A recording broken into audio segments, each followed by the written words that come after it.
Shall I start?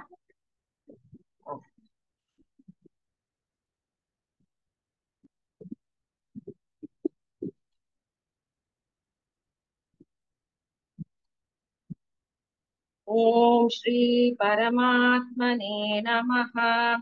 Shrimad Gita Atha Trayodashodhyayaha. Shri Bhagavan Idam Sharirang Kaunteya Kshetramidhyabhidhiyate Etadyo Veti Tam Prahuः Kshetrajña iti Tadvidaha क्षेत्रज्ञञ्चापि मां विद्धि सर्वक्षेत्रेषु भारत क्षेत्रक्षेत्रज्ञयोर्ज्ञानम् यत्तज्ज्ञानं मतं मम तत्क्षेत्रज्ञच्च यादृक् च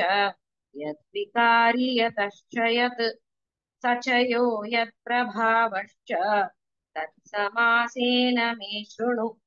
ऋषिभिर्बहुधा गीतम् छन्दोभिर्विविधैः पृथक् ब्रह्मसूत्रपदैश्चैव हेतुमद्भिर्विनिश्चितैः महाभूतान्यहङ्कारः बुद्धिरव्यक्तमेव च इन्द्रियाणि दशैकञ्च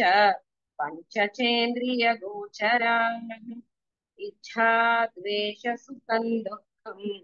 सङ्घातश्चेतना धृतिः एतत् क्षेत्रं समासेन सविकारमुदाहृतम्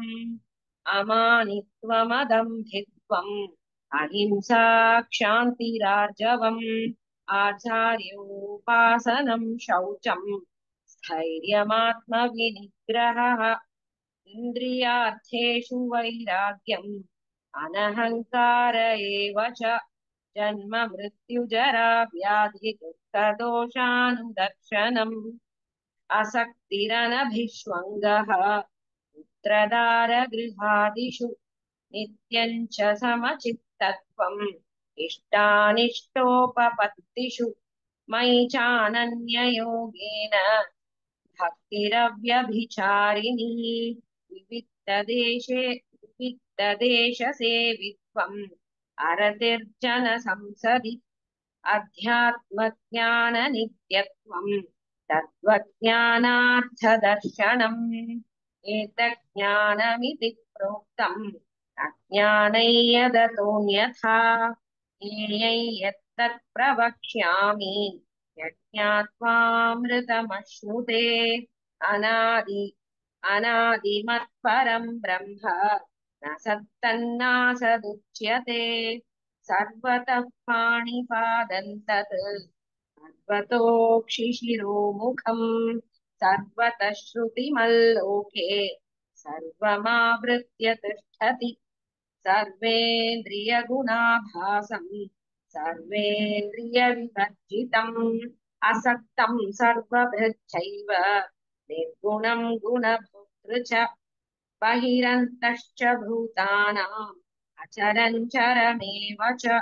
सूक्ष्मत्वात् तदविज्ञेयम् दूरस्थं चान्तिके च तत् अविभक्तं च भूतेषु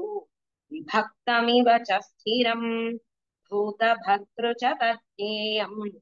रसिष्णु प्रभविष्णु च ज्योतिषामपि तज्ज्योतिः तमसः परमुच्यते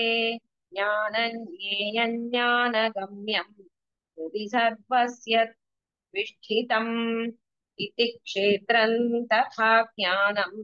ज्ञेयं चोक्तं समासतः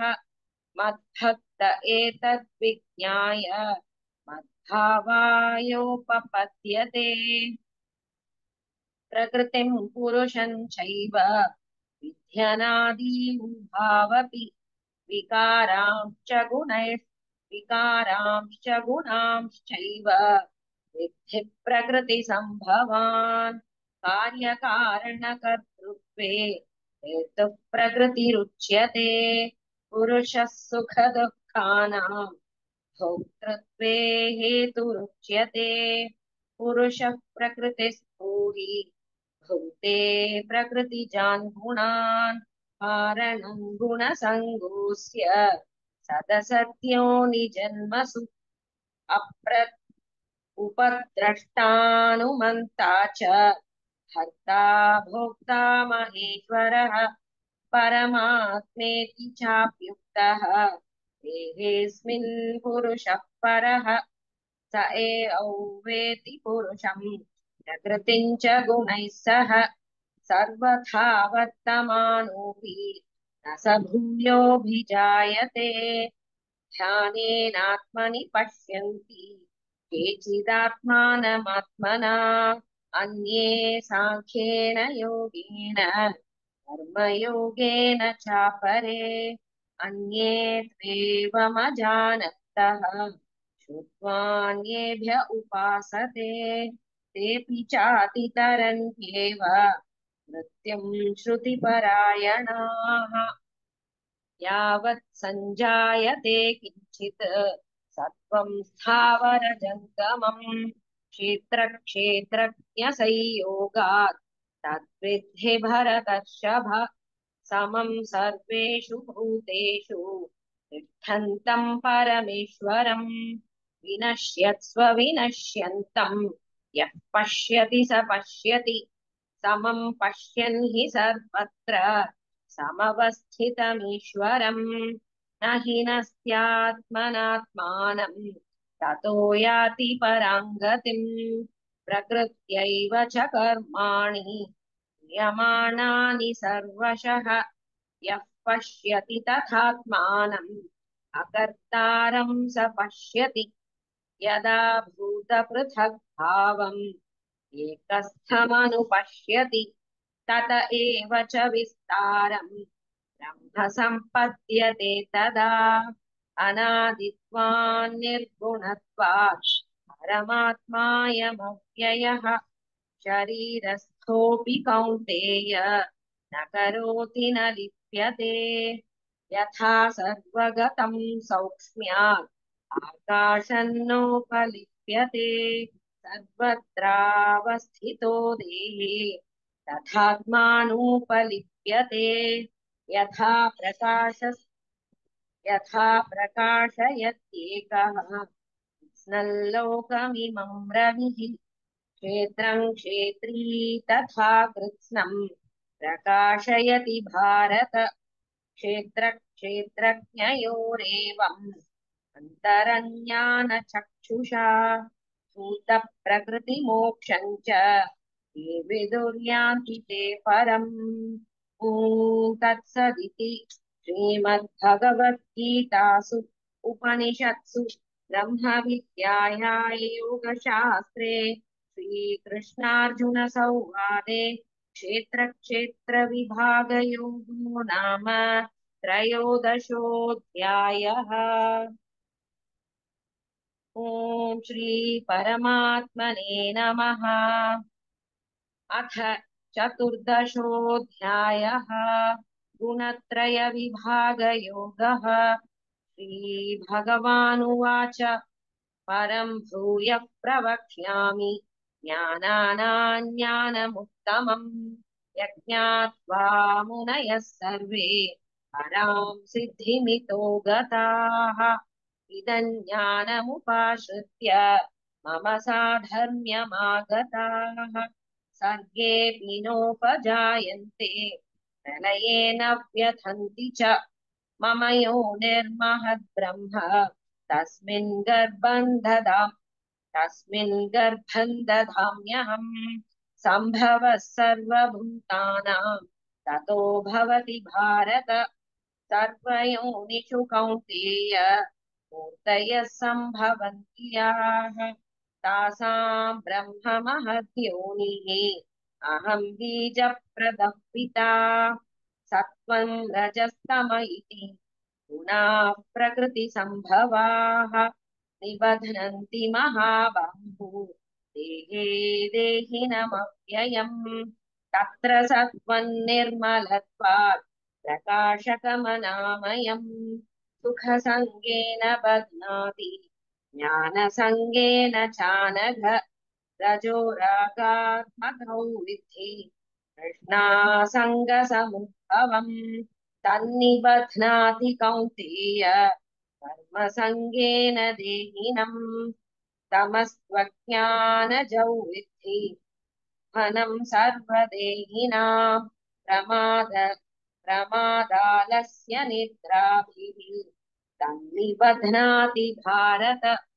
सत्त्वं सुखे सञ्जयति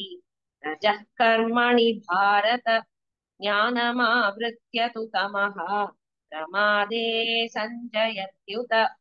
रजस्तमश्चाभिभूय सत्त्वं भवति भारत रजः सत्त्वं तमश्चैव तमः सत्त्वं रजस्तथा सर्वद्वारेषु देहेऽस्मिन् प्रकाश उपजायते ज्ञानै यदा तदा विद्यात् विवृद्धं सत्त्वमित्युत लोभः प्रवृ लोभः प्रवृत्तिरारम्भः कर्मणामशमस्पृहा रजस्येतानि जायन्ते विवृद्धे भरतर्षभ अप्रकाशो प्रवृत्तिश्च प्रमादो मोह एव च तमस्येतानि जायन्ते विवृद्धे कुरु नन्दन यदा सत्त्वे प्रवृद्धे तु प्रलये यान्ति देहभृत् तदोत्तमविदाल्लोकान् अमलान् प्रतिपद्यते रजसि प्रलयं गत्वा कर्मसङ्गिषु जायते तथा प्रलीनस्तमसि मूढयोनिषु जायते कर्मणः सुकृतस्याहुः सात्विकं निर्मलं फलम्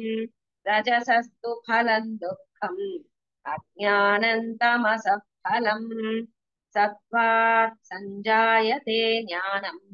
रजसो लोभ एव च प्रमादमोहौ तमसः भवतो ज्ञानमेव च ऊर्ध्वं गच्छन्ति सत्त्वस्थाः मध्ये तिष्ठन्ति राजसाः जगन्यगुणवृत्तिस्थाः अधो गच्छन्ति तामसाः नान्यं गुणेभ्यः कर्तारं यदा द्रष्टानुपश्यति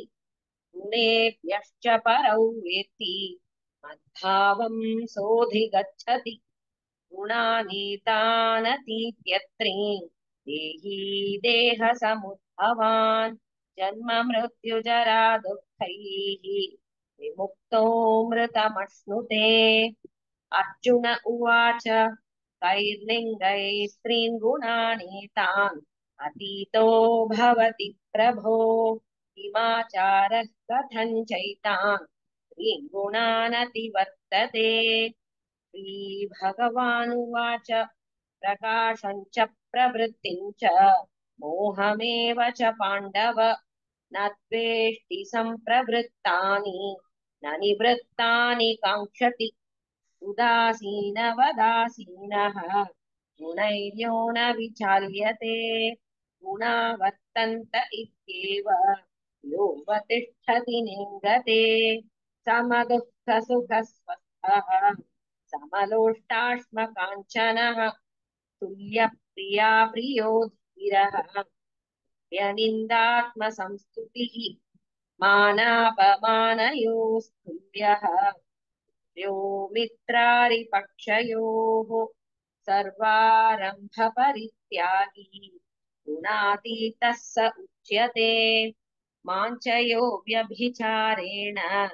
भक्तियोगेन सेवते सगुणान् समतीत्यैतान् ब्रह्मभूयाय कल्पते ब्रह्मणो हि प्रतिष्ठाहम् अमृतस्याव्ययस्य च शाश्वतस्य च धर्मस्य सुखस्यैकान्तिकस्य च ॐ तत्सदिति श्रीमद्भगवद्गीतासु उपनिषत्सु ब्रह्मविद्यायां योगशास्त्रे श्रीकृष्णार्जुनसंवादे गुणत्रयविभागयोगो नाम चतुर्दशोऽध्यायः। ॐ श्री परमात्मने नमः। अथ पञ्चदशोऽध्यायः पुरुषोत्तमयोगः श्रीभगवानुवाच मूलमधः शाखम् अश्वत्थम् प्राहुरव्ययम् छन्दांसि यस्य पर्णानि यस्य वेद स वेदवित् अधश्चोर्ध्वम् प्रसृतास्तस्य शाखा गुणप्रवृद्धा विषयप्रवालाः अधश्च मूलान्यनुसन्ततानि कर्मानुबन्धीनि मनुष्यलोके न रूपमस्येह तथोपलभ्यते नान्तो न चादिर्न च सम्प्रतिष्ठा अश्वत्थमेनं सुविरूढमूलम् असङ्गशस्त्रेण दृढेन छित्त्वा ततः पदं तत्परिमार्गितव्यम् यस्मिन् गता न निवर्तन्ति भूयः तमेव चाद्यं पुरुषं प्रपद्ये यतः प्रवृत्तिः प्रसृता पुराणी निर्माणमोहाजितसङ्गदोषाः अध्यात्मनित्या विनिवृत्तकामाः द्वन्द्वैर्विमुक्ताः सुखदुःखसंज्ञैः गच्छन्त्यमूढाः पदमव्ययम् तत्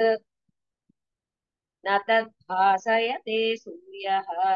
न शशाङ्को न पावकः यद्गत्वा न निवर्तन्ते तद्धाम परमं मम ममैवांशो जीवलोके स्वभूतः सनातनः मनःषष्ठानीन्द्रियाणि प्रकृतिस्थानि कर्षति शरीरै यदवाप्नोति यच्चाप्युत्क्रामतीश्वरः गृहीत्वैतानि संयाति वायुर्गन्धानि वाशयात् श्रोत्रं चक्षुस्पर्शनं च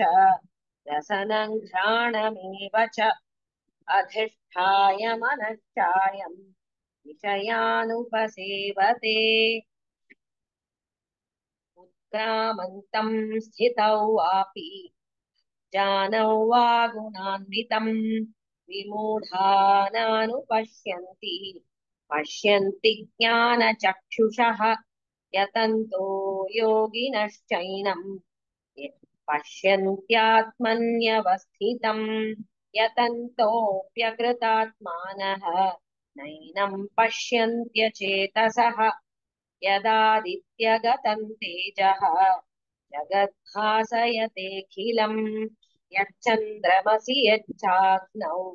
तत्तेजो विद्धि मामकम् गामाविश्य च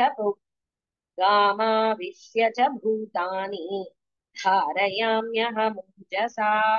पुष्णामि चौषधीः सर्वाः सूक्ष्मो भूत्वा रसात्मकः अहं वैश्वानरो भूत्वा प्राणिनां देहमाश्रितः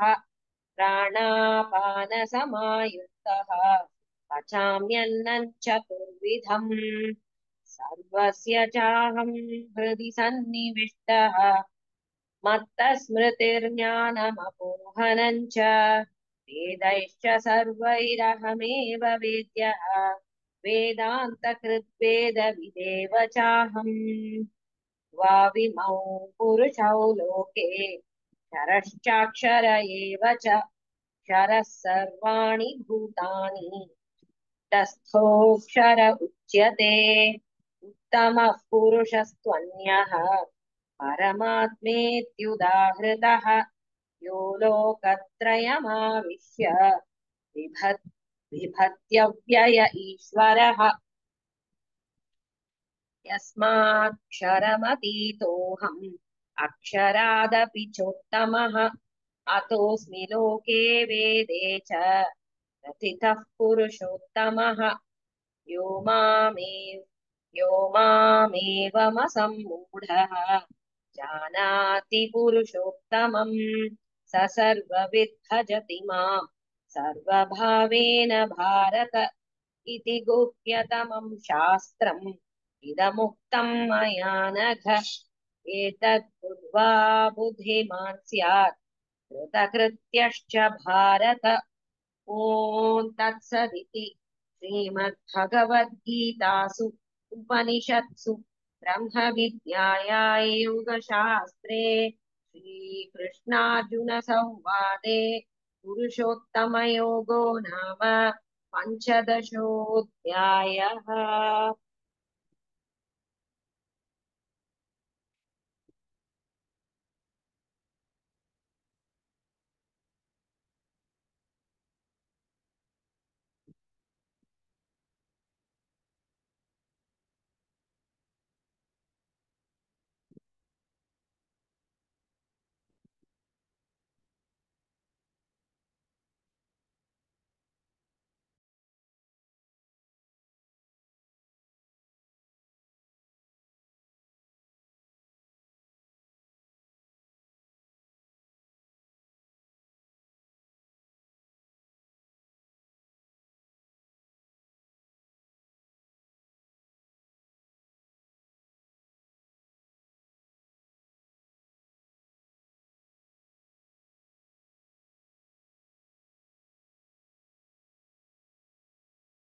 ஓம் ஸ்ரீ குருभ्यो நமः.